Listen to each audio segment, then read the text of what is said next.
Doctor Shyama Prasad Mukherjee की पुण्यतिथि आज मुख्यमंत्री योगी आदित्यनाथ ने अर्पित की श्रद्धांजलि। बोले, श्यामा प्रसाद मुखर्जी ने अखंड भारत के लिए दिया था बलिदान।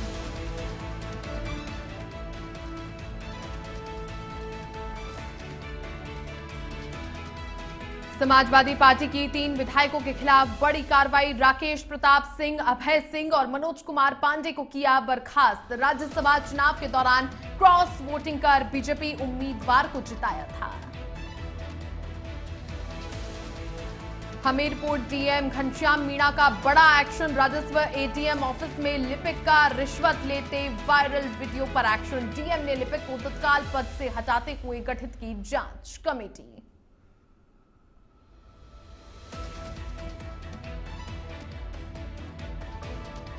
साइबर ठगी का शिकार हुए व्यक्ति को मिली राहत। धोखाधड़ी में 10 लाख रुपए कराए वापस। व्हाट्सएप लिंक के जरिए उड़ाए थे 31 लाख रुपए।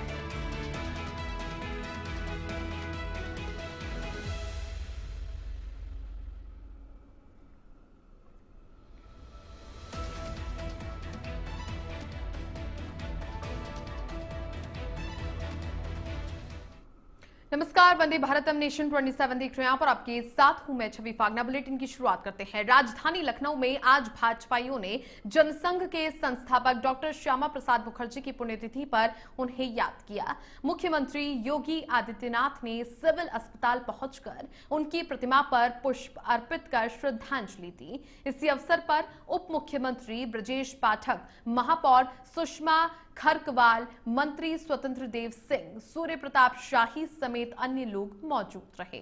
इसी मौके पर सीएम योगी ने कहा कि आज ही के दिन 1953 में डॉक्टर श्यामा प्रसाद मुखर्जी ने अखंड भारत के लिए बलिदान दिया था। स्वतंत्र भारत में कैबिनेट मंत्री के रूप में उन्होंने देश को अपने विजनरी नेतृत्व में लाभान्वित किया। देश की औद्योगिकी नीति तय करने में उनकी बड़ी भूमिका रही है। डॉक्टर श्यामा प्रसाद मुखर्जी ने देश को जिस तरह से आगे बढ़ाया है, इसी को लेकर के उन्हें याद करते हुए सीएम योगी दिखाई दिए। श्यामा प्रसाद मुखर्जी की प्रतिमा पर पुष्प सीएम योगी ने अर्पित किए। ये उसी की तस्वीरें हैं, सुबह की ये तस्वीरें हैं। सिविल अस्पताल में श्रद्धांजलि कार्यक्रम में मुख्यमंत्री ने शिरकत की। उनके साथ में डिप्टी सीएम ब्रजेश पाठक भी मौजूद रहे। भाजपा के तमाम जो पदाधिकारी हैं, महापौर हैं, इसी दौरान मुख्यमंत्री के साथ में शामिल हुए और इन सभी ने भी डॉक्टर श्यामा प्रसाद मुखर्जी की पुण्यतिथि पर श्रद्धांजलि दी।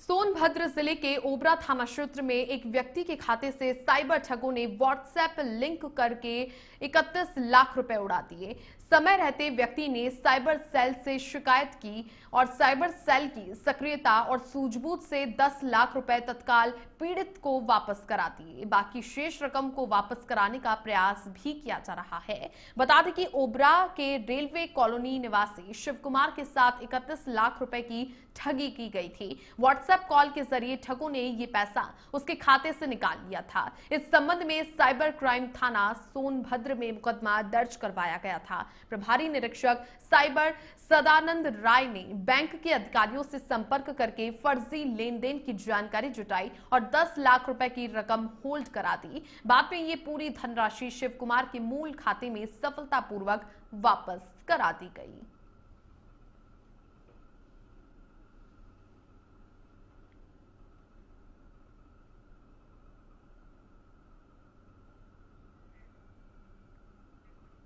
जनपद सोनभद्र के थाना क्षेत्र ओबरा के रहने वाले शिव कुमार पुत्र सरदारी मुची जी ने पुलिस को सूचना दी थी कि इनके साथ 31 लाख रुपए की साइबर ठगी हुई है, जिस पर तत्काल संज्ञान लेते हुए हमारे साइबर थाने में आईटी एक्ट के अंतर्गत अभियोग पंजीकृत कराया गया और संबंधित बैंक से तत्काल संपर्क स्थापित करते हुए फ्रॉड हुए गए पैसों में से 10 लाख रुपए मूल खाते में सफलतापूर्वक वापस करा दिए गए हैं और शेष बची हुए पैसे को वापस कराने का प्रयास किया जा रहा है।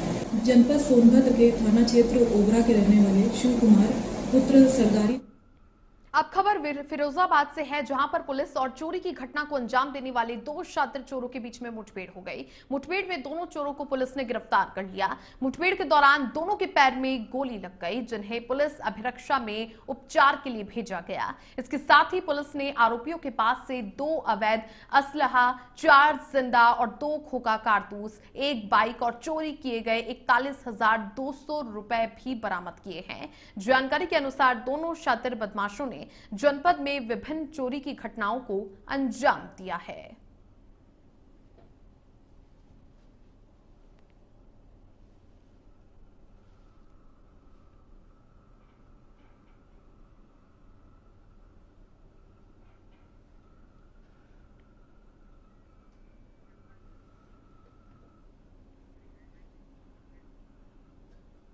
देखिए 14/5/2025 को थाना रसूलपुर थाना क्षेत्र में एक घटना हुई थी, जिसमें 2 अज्ञात व्यक्तियों ने एक व्यक्ति से लिफ्ट लेकर कुछ देर उसके साथ चलने के पास उसका जेब काटकर और उसका पैसा चुरा कर ये फरार हो गए थे। इसमें हम लोगों ने रसूलपुर थाना क्षेत्र में उसी धाराओं में अभियोग पंजीकृत किया था और सेम इसी तरह की घटना दक्षिण थाना क्षेत्र में भी हुई थी, जहाँ 2 अभियोग वहाँ भी पंजीकृत हुआ था। इसमें जांच पड़ताल चल रही थी, विवेचना क्रम जारी था। इसमें 2 अभियुक्तों दीपक और अर्जुन, जो बा थाना क्षेत्र आगरा के रहने वाला, इनका नाम प्रकाश में आया था। लगातार इनकी खोजबीन चल रही थी, तलाश चल रही थी। आज सूचना ये मिली कि ये दीपक और अर्जुन बरकतपुर रेलवे लाइन के आसपास छुपे छुपाए घूम रहे हैं और किसी अन्य घटना को अंजाम देने की फिराक में हैं। इस सूचना पे तत्काल रसूलपुर पुलिस द्वारा यहाँ दबिश दी गई है। पुलिस को देखते ही दीपक और अर्जुन ने पुलिस के ऊपर फायरिंग कर दी है।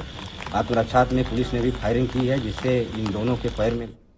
अब खबर मथुरा से है, जहां पर श्री कृष्ण जन्मभूमि संघर्ष न्यास और सनातन हिंदुओं ने राष्ट्रपति के नाम जिला अधिकारी को ज्ञापन सौंपा। इस ज्ञापन में न्यास के सभी पदाधिकारियों और सदस्यों ने अपना समर्थन दिया। न्यास के अध्यक्ष दिनेश फलाहारी ने कहा कि मंदिर में पहले 10 एकड़ का बगीचा हुआ करता था, जिसमें गौ माता भी विचरण करती थी। वहां पर पुराना मंदिर प्रांगण और कॉरिडोर में बगीचा बनाया जाए। आज उसके स्थान पर घर, दुकान और होटल बना लिए गए हैं। भगवान के पास ये सब नहीं, बल्कि हरियाली होनी चाहिए।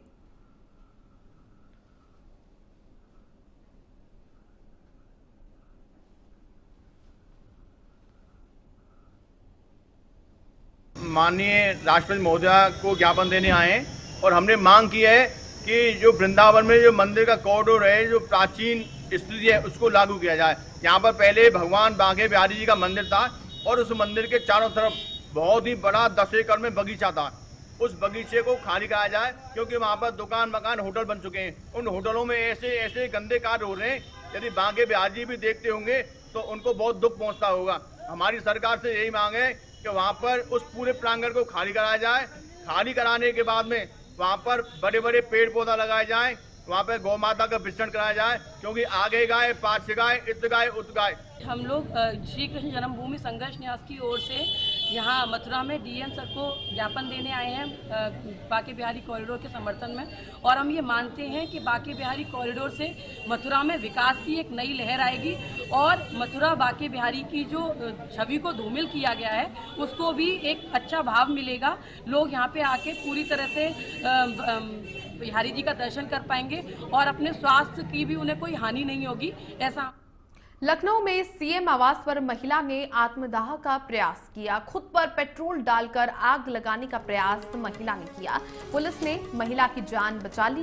पीलीभीत से ये महिला आई थी। सीएम आवास पर महिला ने आत्मदाह करने की कोशिश की, लेकिन खुद को पेट्रोल डालकर वो आग लगाकर जलाने की कोशिश कर रही थी। हालांकि पुलिस ने सही समय पर महिला को बचा लिया। पीलीभीत से ये महिला आई थी और मुख्यमंत्री आवास पर वो खुद को आत्मदाह करने की कोशिश उसके द्वारा की जा रही थी, लेकिन ऐन मौके पर पुलिस पहुंची और महिला को बचा लिया गया है। खुद पर पेट्रोल डालकर आग लगाने का प्रयास इस महिला ने किया। हालांकि पुलिस ने महिला की जान बचा ली है। पीलीभीत से ये महिला आई थी। क्या कुछ वजह रही है, क्या कारण रहे हैं, ये जानने की पूछताछ इस महिला से पुलिस की ओर से की जा रही है। हालांकि खुद को पेट्रोल डालकर आग लगाने का इसने प्रयास किया। महिला को पुलिस ने समझाइश करके भी समझाया।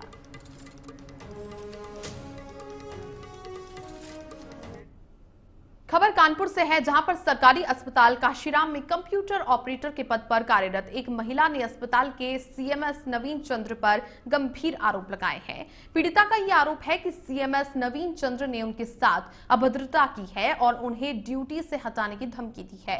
पीड़िता ने जिलाधिकारी से मुलाकात करके विस्तार से अपनी समस्या बताते हुए न्याय की गुहार लगाई। पीड़िता का आरोप है कि सीएमएस उन्हें बार बार ड्यूटी से हटाने की धमकी देते हैं और उन्हें प्रताड़ित करते हैं।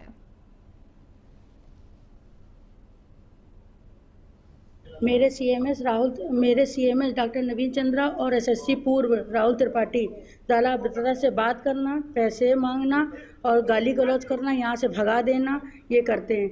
उस दिन राहुल त्रिपाठी ड्रिंक करके आए 143 में, उन्होंने हमसे अभद्रता से बात करी। मैंने जब बात बोला तो उन्होंने सीएमएस गाली गलौज करे, बोलते हैं कि मैं तेरा बाप हूँ, मैं जहाँ चाहूँगा तो ड्यूटी लगाऊंगा, जहाँ चाहूँगा वहाँ ड्यूटी नहीं लगाऊंगा और तुमको परेशान कर लूँगा, तुमको मैं परेशान कर लूँगा, तुम यहाँ ड्यूटी करके देखना।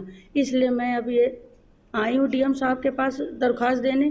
ज़्यादा प्रताड़ित करेंगे हमको तो हम और भी कदम। उत्तर प्रदेश पुलिस जहां एक तरफ अपराधों पर नकेल कसने की कवायद में माफियावाद और जमीनों पर कब्जा करने वाले सिंडिकेट की रीढ़ तोड़ने में ताबड़तोड़ एक्शन ले रही है, तो वहीं दूसरी तरफ कानपुर से खाकी को शर्मसार करने वाला वीडियो सामने आया है। इसमें जेल भेजे गए दीनू गैंग के साथी अधिवक्ता फरार अनूप शुक्ला को दबिश से पहले पहुंचकर दरोगा ने जानकारी दी और उसे फरार करवा दिया। पुलिस कमिश्नर ने मामले का संज्ञान लेते हुए जांच के आदेश दिए हैं। हालांकि नेशन 27 वायरल वीडियो की पुष्टि नहीं करता है। एक वीडियो वायरल हुई है थाना नवाबगंज की, 12 जून की वीडियो है, जिसमें पुलिस टीम, जिसमें इंस्पेक्टर नवाबगंज और इंस्पेक्टर कोहना दबिश डालने गए हैं एक एक्यूज के घर पे, अनूप शुक्ला है। तो उस वीडियो में एक सब इंस्पेक्टर और उनके साथ एक आरक्षी जब वहाँ पे आगे जाते हैं तो जो एक्यूज्ड है वहाँ पे, जैसा बताया गया है वीडियो में, कि वो वहाँ से उनको देखने के बाद जाता है और जब तक पुलिस पहुँचती है, लगभग 20-25 सेकंड के बाद पुलिस की दबिश टीम जाती है और जब तक पहुँचती है तब तक वहाँ से वो निकल जाता है। ये वायरल वीडियो गंभीर प्रकृति का है, जिसको देखते हुए इसकी एसीपी के द्वारा जांच की गई, कर्नलगंज के द्वारा प्रेमा फेसाई और जो एक्यूज वहाँ से भागा है और उसमें जो सब इंस्पेक्टर और कांस्टेबल है उनकी प्रेमा फेसाई संदिग्धता प्रतीत हुई है, जिसके आधार पर इनको दोनों को तत्काल प्रभाव से निलंबित। और इधर बागपत में बड़ा सड़क हादसा हो गया। अनियंत्रित होकर के सवारियों से भरी हुई रोडवेज बस पलट गई। हादसे में बस सवार सैकड़ों यात्री घायल हो गए। कार को बचाने के प्रयासों में ये बस पलट गई। रोडवेज अनुबंधित बस लोनी से शामली के लिए सवारियों को लेकर के जा रही थी। बागपत जिला कलेक्ट्रेट ऑफिस के सामने ये हादसा हुआ है।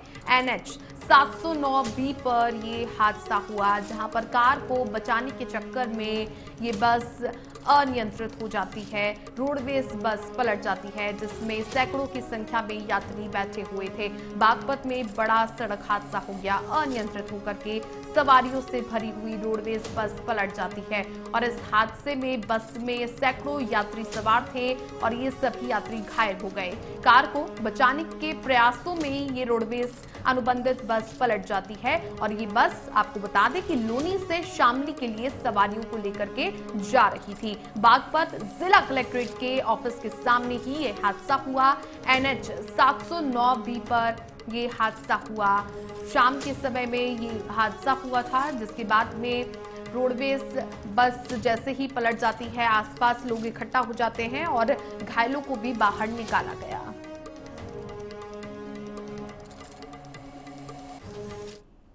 बुलेटिन में वक्त हो चला है एक छोटे से ब्रेक का।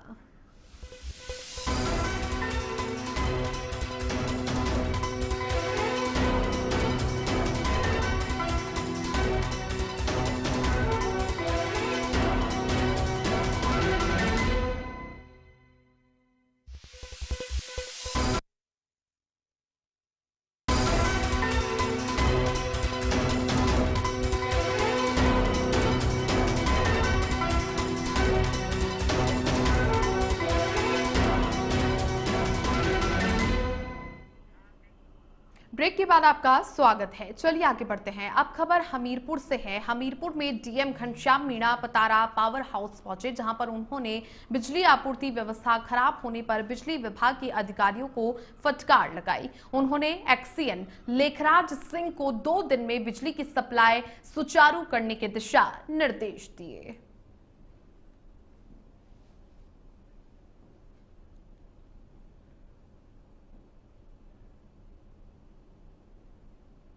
देखिए जो विद्युत आपूर्ति को लेकर कुछ समस्याएं आ रही थी, उसी क्रम में आज हम लोग के द्वारा निरीक्षण किया गया है। इसी क्रम में जो हमीरपुर शहर है उसको नए फीडर से जोड़ने की जो परियोजना है, पतारा से फीडर से उसको जोड़ने की है, उस पे काम हम लोग ने धरातल पे आके देखा है।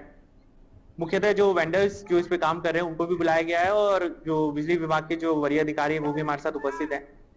निर्देशित उनको ये किया गया है कि 2 दिन में ये जो फीडर से जोड़ने का जो कार्य है, पतारा फीडर से जोड़ने का जो कार्य है उसको कराया जाए और इसमें कोई किसी भी तरह की जो लापरवाही वो बर्दाश्त नहीं की जाएगी। और इसके लिए मॉनिटरिंग के लिए हम हमारे जो प्रशासन के अधिकारी उनको भी लगा रहे हैं और रेगुलरली फॉलोअप करके प्रयास करेंगे कि 2 दिन में ये नए फीडर से हम लोग जो हमीरपुर शहर है उसको जोड़। बुलंदशहर में खनन अधिकारी ने खनन माफियाओं के खिलाफ बड़ी कार्रवाई की है। टीम ने अहमदगढ़ थाना क्षेत्र और शिकारपुर कोतवाली क्षेत्र में बिना परमिशन के चल रहे जेसीबी और डंपरों को पकड़ करके सीज किया। खनन अधिकारी ने कहा कि बिना परमिशन के अवैध खनन करने वालों के खिलाफ लगातार कार्रवाई की जा रही है और ये कार्रवाई इसी तरह आगे भी जारी रहेगी।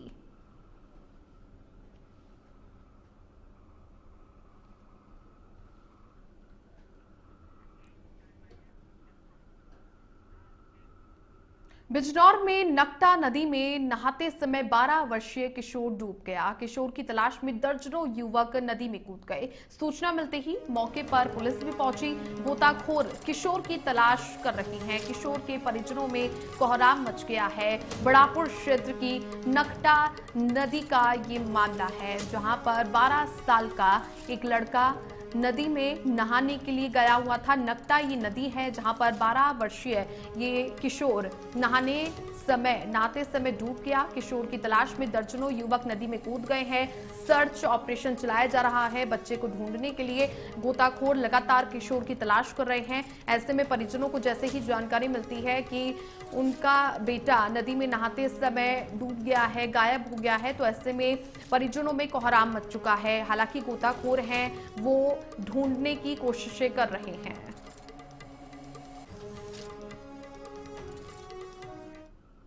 शामली डीएम अरविंद कुमार चौहान ने मानवता की मिसाल पेश की है। दरअसल एक बुजुर्ग महिला अपनी समस्या लेकर डीएम कार्यालय पहुंची थी, जहां डीएम ने शिकायत लेकर पहुंची महिला की भीषण गर्मी में ही कार्यालय के बाहर आकर समस्या सुनी। महिला अपनी जमीनी विवाद की शिकायत लेकर के पहुंची थी। इसी दौरान डीएम ने अधिकारियों को जल्द ही समाधान करने के दिशा निर्देश दिए।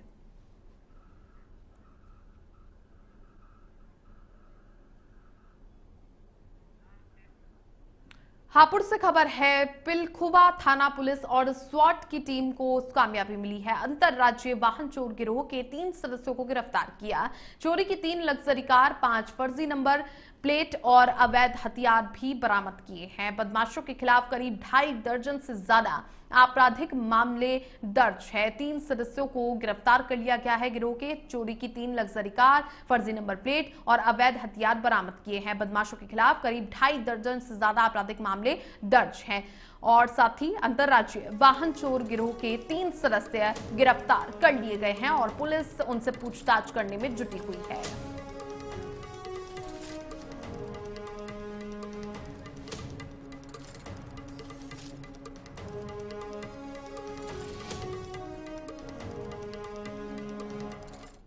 सपा के राज्यसभा सांसद रामजी लाल सुमन वृंदावन पहुंचे, जहां पर उन्होंने वृंदावन बांके बिहारी मंदिर पहुंचकर कॉरिडोर के विरोध में गोस्वामियों द्वारा किए जा रहे विरोध प्रदर्शन में शामिल होकर अपना समर्थन दिया।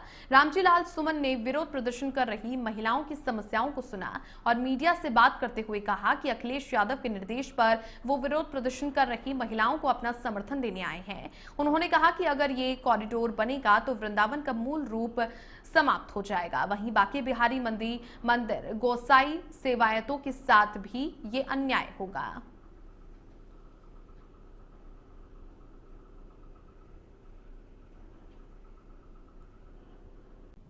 कुशीनगर से खबर है, बजरंग दल के कार्यकर्ताओं ने पकड़ी है गौवंश से भरी हुई पिकअप वाहन से पशुओं की तस्करी की जा रही थी। कार्यकर्ताओं ने 3 पशु तस्करों को पुलिस को सौंप दिया है।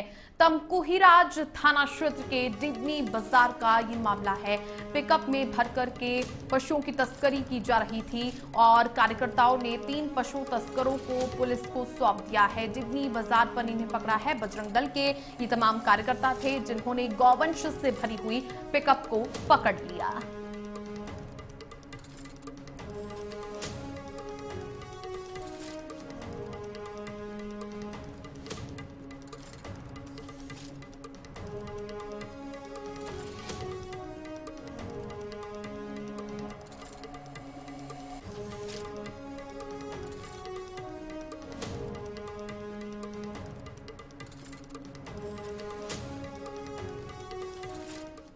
आज के समय में जहां जमीन जायदाद को लेकर भाई ही भाई का दुश्मन बन जाता है और सभी रिश्तों और मर्यादाओं को तार तार कर देते हैं, वहीं बागपत में 4 भाइयों ने अपनी बहन को लगभग 6 लाख रुपए कीमत की भूमि तोहफे में दी। जानकारी के अनुसार दोगट थाना क्षेत्र के मिलाना गांव निवासी परवेज फुरकान लुकमान उमेद ने अपनी बहन हसपुन्नी को 160 हेक्टेयर भूमि तोहफे में दी है। भूमि दान करने वाले चारों भाइयों का कहना है कि आज के समय में लोग शादीशुदा बहन से दूरियां बना लेते हैं, लेकिन वे ये नहीं जानते कि जिस पिता की वो औलाद है वही बहन भी इसी पिता का खून है। शादी के बाद लोग अपनी बहनों से रिश्ता तोड़ देते हैं, लेकिन उन्हें ऐसा नहीं करना चाहिए। बहन को बराबर का दर्जा और सम्मान देना चाहिए।